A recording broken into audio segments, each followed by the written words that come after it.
of the principal means to obtain contrition, and particularly of true sorrow for sin, by Venerable Louis of Granada.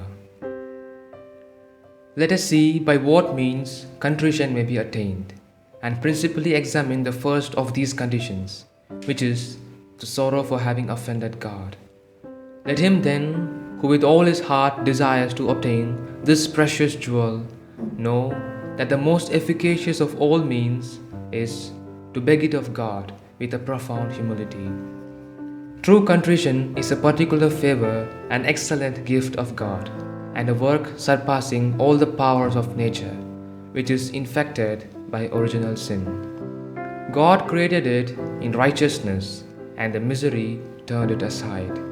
He created it holy, just, and elevated to Him, but vice corrupted it, and made it turn back towards itself, that is, toward the love of visible goods, which it desires and esteems more than God.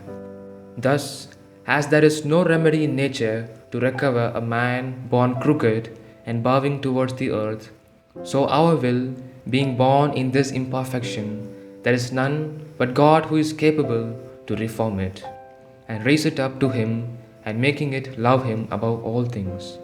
And as man cannot have this love without God's grace, so he cannot, without the particular assistance of His divine goodness, have a sorrow for sin, surpassing all things.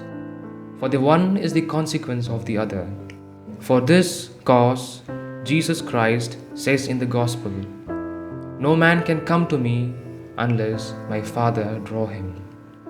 For to come to Jesus Christ is to love Him above all things, and to have a sorrow for sin exceeding all other, which none can have of himself. God only can give it.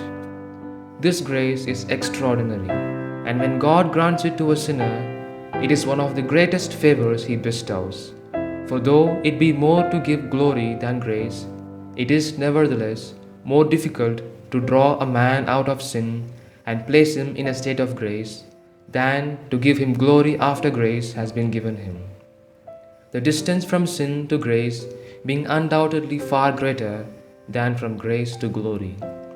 And St. Thomas, speaking of God's works, affirms that the justification of a sinner is a greater work than the creation of the world, because all the being of the world is but a finite and limited good, as all created things are. But the justification of man is a participation of God's greatness and glory, which is an infinite good. If then this sorrow be so great a gift of God, it follows that we must ask of Him with earnestness, imitating the woman of Canaan in her perseverance. "Have mercy on me, O Lord, the Son of David. My daughter, that is my soul, is so vexed of a devil." But if God be at the beginning severe, as He was towards the Canaanite, be not discouraged, nor cease to invoke Him, for He used this conduct towards that woman only to teach her not to lose confidence, but to persevere, as she did in prayer, even to the end. God is faithful, says the Apostle. He cannot deny Himself. And to assist you in so important a matter as this of prayer, we shall hereafter set down certain prayers, that those who know not yet how to speak to God of themselves, nor to represent to Him their necessities, may make known their hearts to Him, and beg this grace of Him.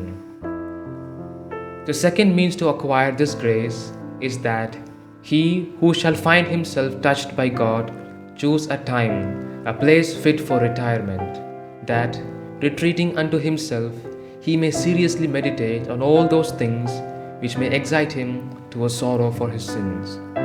The more attention and care he shall employ to consider the causes there are for it, the more clearly he will see the reasons that ought to incline him to bewail this misery. He will find how nature has, not without cause, ordained that the same sense which serves a man to see should serve him also to weep, that the one is consequence of the other, that he who sees as he should weeps in the same manner, and that he who knows how to behold his sins as they ought to be held will know how also to lament them as they ought to be lamented.